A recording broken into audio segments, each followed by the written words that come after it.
Hey everyone, we have a 2005 Buick Lesabre.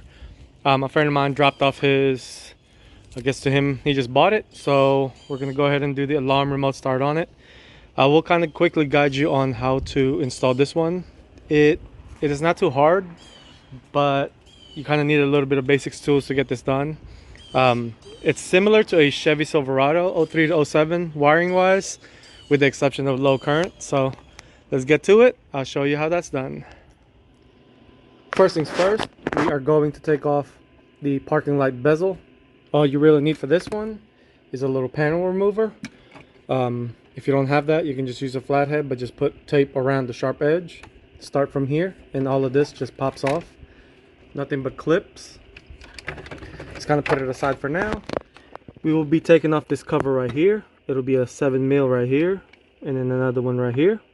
Once we get this out, I'll show you how to take this cover off, and then we'll be able to access all of our ignition wires.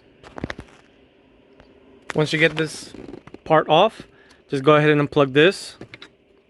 There's a little clip right here, so all you gotta do is use a flathead to push it and it'll release. Along with this one, it's just a little twist off type of sensor. It's an ambient sensor, so once you get that out, just kind of put this aside. And then we'll go ahead and start taking this off. Like I said, this one's already off, so you don't have to worry about that. So just kind of put it aside. Just make sure you don't close your door while this thing is still here. So let's go ahead and take this off, and we'll move on to the next step. Also, for this one, you won't really need any tools. Just kind of work it out. This is all just held by clips. There's no screws or anything like that. So you're gonna go ahead and start from here, and the other side, kind of wiggle it out. And so you can see all the clips are right here. So yeah, there's not really a screw that holds that. So that's pretty easy. Like I said, put that aside. And then we'll move on, take more stuff before we can access the ignition wire. For this next step, you're going to be taking off 4 10mm. One here, and then one below here, one here, and then one again underneath that. So I kind of just put that in there just to kind of show you. So once you get this bar out, you'll be able to access all your ignition harness, and we'll begin the process. So here's the ignition harness that you will be getting your power starter, ignition 1 and 2, and accessory from. I'll get everything tested and show you which ones are which. But yeah, this is the plug. Let's get to it. So before you start tapping on to the ignition harness, make sure you have it grounded. Use this bolt, sand down a little bit of the paint where the terminal would be meeting. You can kind of see a little bit of it. It's sanded down. So for the ignition harness, there will be 2 oranges, so make sure you have a voltmeter handy or a test light just to make sure. One of them would be the 12 volt and one of them would be the accessory signal.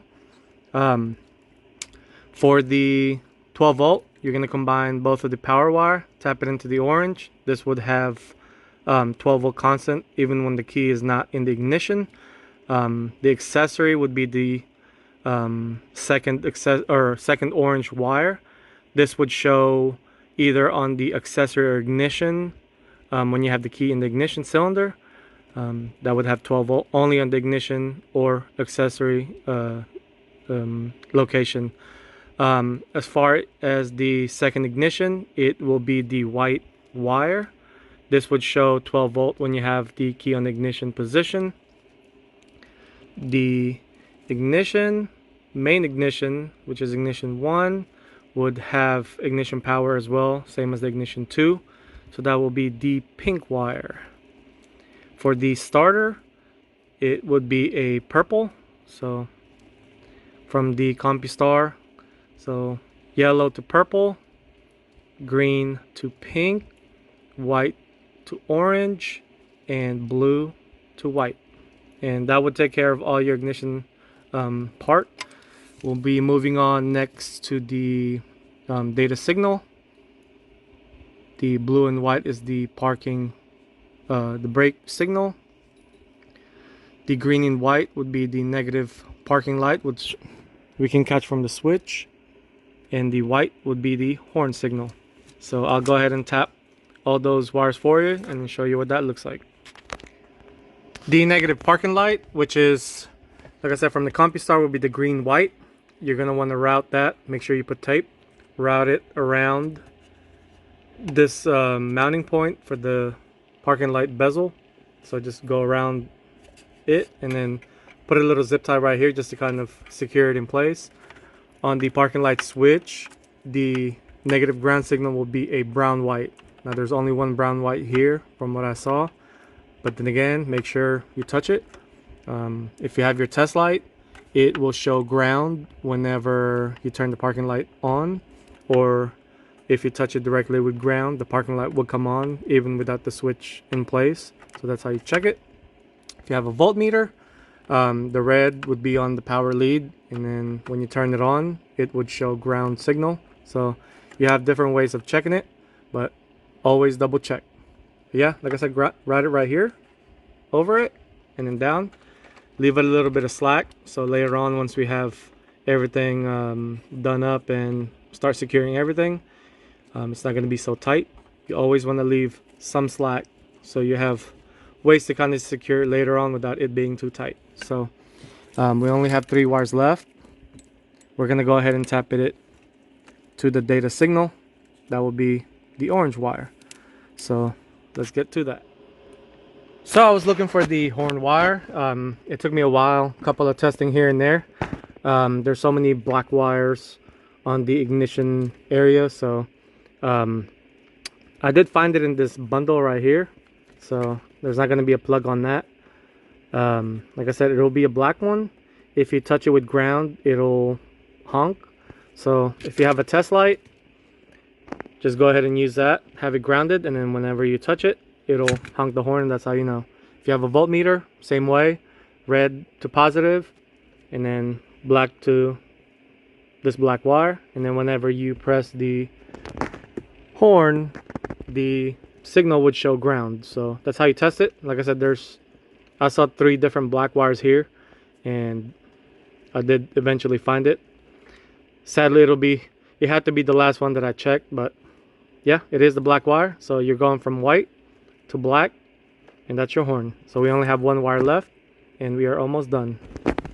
Oh, I forgot. The data wire, which is the orange from Compustar, will go to the purple wire from the OBD2. It'll be the number 2 position, which is down here. But yeah, it'll be the purple wire. So you only have brake wire left. I'm going to go ahead and find that and then show you what that looks like. Here's the last wire that you have to look for. It'll be the brake switch. Be on the bottom. I'm not sure if this is for the cruise control, maybe, but the wire that you're going to be looking for is on the bottom location. Second plug from the inside, and it'll be the white wire. Now when you have your voltmeter, this would test 12 volts when you step on the brake, which I already did that for you. So you're going to go from light blue and white from the Compustar to the white of the brake switch. So once you get that on, we're going to start programming everything and test everything out. So as you can see, everything is pretty much wired up.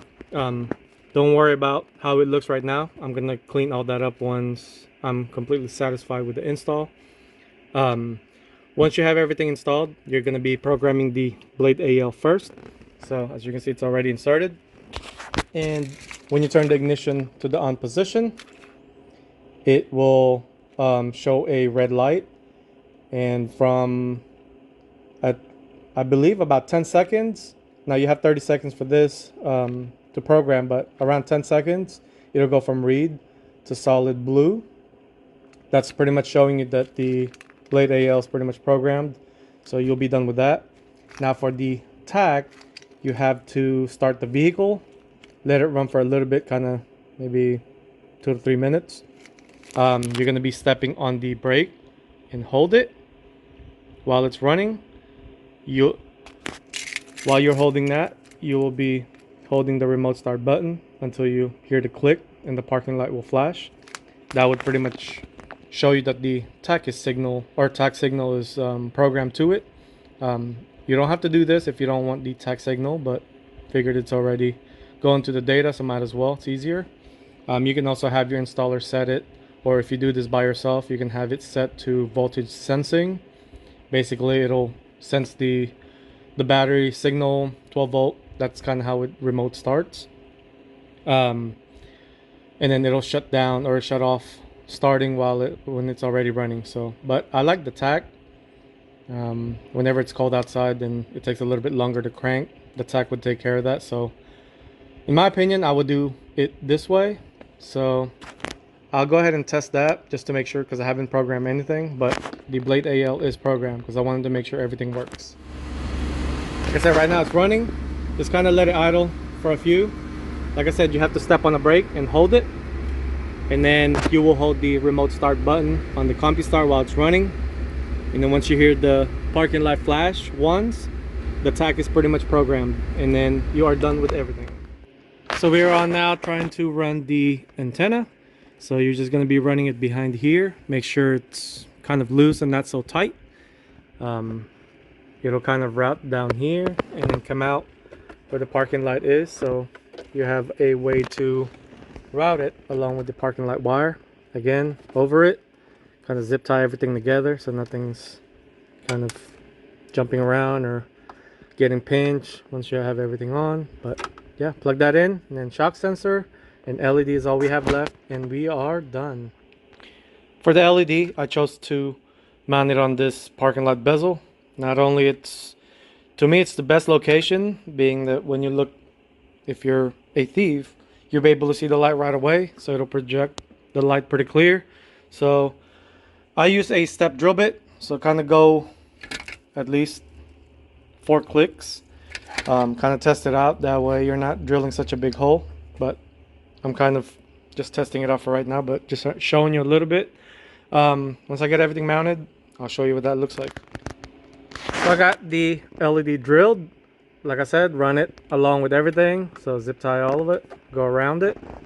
The shock sensor I did place here. Go ahead and set it to about 2.5 and start from there. We are pretty much almost done, so let's keep on moving. I got everything done, so I'm still continuing zip tying everything. I do need to remind everybody that if you are going to do this by yourself, this whole kit comes with 2 30-amp fuses for the power signal. That applies to most cars that has bigger amperage on the wires, but on this particular case, the 12 volt signal from the car or the ignition harness is only a 15 amp. You have to take off both of the 30 amp fuses that came with the Compustar and replace them both with 210s. The reason being is that you want to be lower on the amp rating of what the car is producing.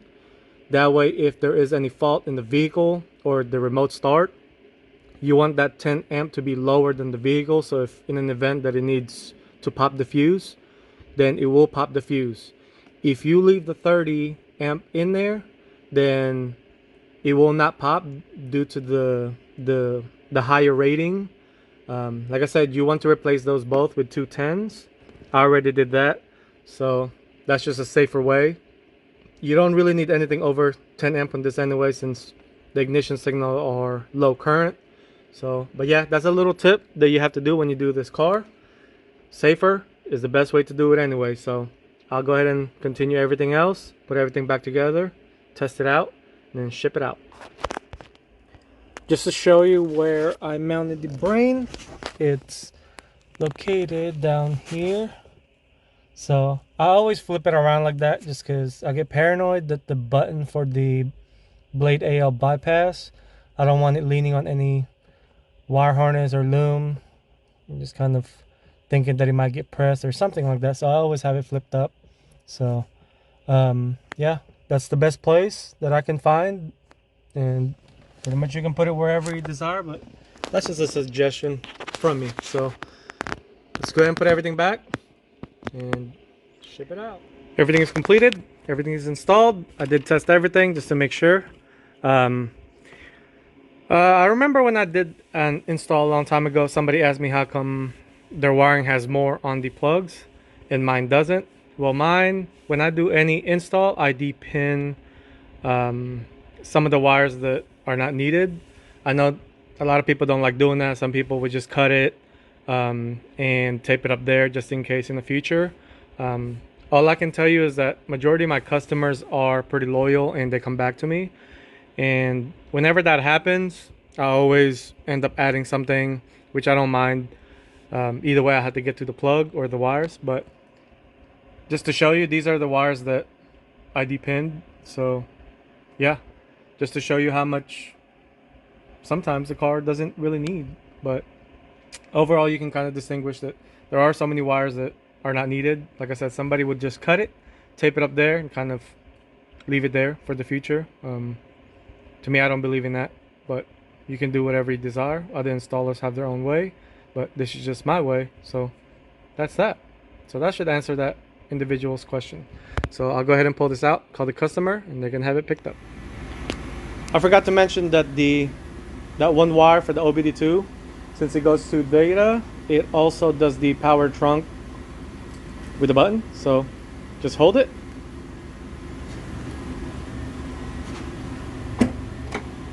And just like that, power trunk.